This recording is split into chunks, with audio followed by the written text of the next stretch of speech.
Suatu ketika Nabi Musa alaihi salatu wassalam menghadap Allah subhanahu wa ta'ala, dan Musa itu nabi yang dikenal dengan Kalimur Rahman, orang yang banyak berdialog dengan Allah. Itulah Nabi Musa. Suatu ketika dia berjumpa dengan Allah dan mengatakan, "Ya Rabb, allimni syai'an adhkuruka wa ad'uka bika." Wahai Rabb, ajarkan kepadaku beberapa kalimat yang dengan kalimat-kalimat itu aku bisa berdoa kepadamu dan aku bisa senantiasa menyebut-nyebut namamu. Maka Allah subhanahu wa ta'ala mengatakan, "Ya Musa, qul la ilaha illallah." Wahai Musa, katakan la ilaha illallah. Nabi Musa mengatakan, "Ya Rabb, ajarkan yang lainnya." Kalimat itu sudah sering diucapkan manusia. Maka Allah mengatakan, "Ya Musa, qul la ilaha illallah." Wahai Musa, katakan la ilaha illallah. Kemudian Allah menjelaskan di hadapan Musa, "Wahai Musa, kalaulah langit dan bumi itu diletakkan di satu timbangan neraca, dan la ilaha illallah di satu neraca satunya dalam timbangan tersebut, malat bihinna la ilaha illallah." Tentu la ilaha illallah itu lebih berat dibandingkan langit dan bumi. Jadi ini bukan kalimat biasa. Maka dijelaskan dalam sebuah riwayat bahwa kelak di akhir zaman Islam ini akan tergerus, sehingga banyak orang yang tidak kenal sholat, tidak kenal puasa, tidak kenal haji, tidak kenal ibadah-ibadah yang diperintahkan kepadanya, dan itu kelak di akhir zaman. Dan rupanya apa yang disabdakan Nabi menjadi sebuah kenyataan. Hari ini banyak orang-orang yang tidak kenal sholat. Bahkan orang yang sholat sendiri tidak tahu hukum-hukum sholat. Banyak orang yang tidak puasa. Bahkan orang yang puasa sendiri tidak tahu hukum-hukum puasa. Banyak orang yang haji, yang tidak pernah haji, bahkan yang haji pun tidak kenal hukum-hukum haji, ngikut mutawifnya saja. Dan di akhir zaman orang sudah tidak akan kenal sholat, zakat, puasa dan ibadah yang diperintahkan, sehingga mereka hanya mengenal satu, la ilaha illallah. Kalimat la ilaha illallah. Kemudian seseorang bertanya kepada Hudzaifah ibnul Yaman. Hudzaifah ibnul Yaman ini seorang sahabat yang merupakan sirrun Nabi, pemegang rahasia Nabi. Seluruh orang-orang munafik nama-namanya ada pada Hudzaifah catatannya. Tidak ada orang yang tahu kecuali Nabi dan Hudzaifah saja. Makanya disebut sirrun Nabi, pemegang rahasia Nabi. Dan dialah yang banyak meriwayatkan hadis-hadis tentang fitnah akhir zaman. Orang ini bertanya kepada Hudzaifah, "Ya Hudzaifah, Raqib dan Atid salah nyata?"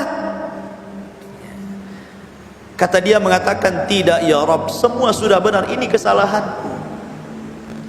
Maka Allah mengatakan, "Alaka hasanah, kamu punya kebaikan." Maka orang ini sudah ngedon dulu, sudah mentalnya turun melihat kesalahan yang begitu banyak. Dia mengatakan, "Ya Rabb, sekalipun saya punya kebaikan, apalah artinya dengan kesalahan ini? Ini baru satu, yang 98 belum dibuka tuh." Makanya dia mengatakan, "Apalah kebaikan yang aku miliki ya Rabb dibandingkan dengan kesalahan ini?" Akhirnya Allah subhanahu wa ta'ala keluarkan kartu sakti. "Tidak," kata Allah, "kamu punya kebaikan yang bisa mengimbangi 99 catatan burukmu." Kemudian Allah keluarkan kartu dan bertuliskan la ilaha illallah. Artinya ketika dia meninggal dunia, dia tidak menyekutukan Allah sedikit pun. Mungkin dia berzina, mungkin dia minum khamar, mungkin dia mabuk, mungkin dia membunuh orang, mungkin dia berbuat zalim, dan seluruh perbuatan dosa dia lakukan. Tapi saat dia meninggal dunia, dia membawa la ilaha illallah dan tidak menyekutukan Allah sedikit pun. Akhirnya kemudian Allah subhanahu wa ta'ala timbang 99 itu di satu neraca, dan kartu sakti la ilaha illallah di neraca satunya tiba-tiba malat bihinna la ilaha illallah. La ilaha illallah lebih berat. Kemudian Allah masukkan dia ke dalam surga. Lihat bagaimana keutamaan la ilaha illallah. Di zaman Nabi SAW ada seorang kakek, dah tua, usianya hampir 100 tahun. Dari kecil sampai tua tidak pernah berbuat baik, jahat terus. Semua maksiat sudah dia lakukan. Tidak ada satupun maksiat yang dilakukan kaumnya kecuali dia lakukan. Artinya dia sudah kaya dengan maksiat. Dia datang kepada Rasul sallallahu alaihi wasallam, "Ya Rasulullah, apakah orang sepertiku yang sudah bergelimang dosa ini bisa bertobat?" "Ya Rasulullah, inni fa'altu dzamban 'aziman law wuzi'at ala ahli al-ardi lawasi'athu." Rasul, aku sudah banyak melakukan dosa besar. Kalau dosaku dibagi-bagi kepada seluruh penduduk negeri ini, cukup untuk mereka dosanya. Saking banyaknya itu. Kemudian Nabi SAW mengatakan, kemudian orang ini bertanya kepada Rasul, "Ya Rasulullah, afidinika minat taubah."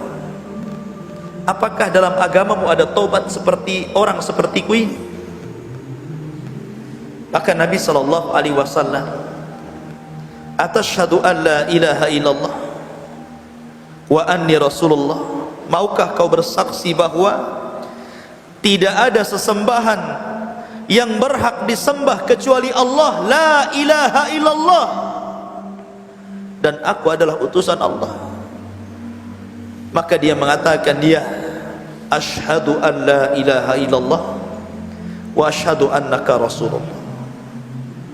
Maka Rasul mengatakan, "Allahu Akbar, qad ghafarallahu lak min dhunubik." Allahu Akbar, Allah telah mengampuni dosa-dosamu.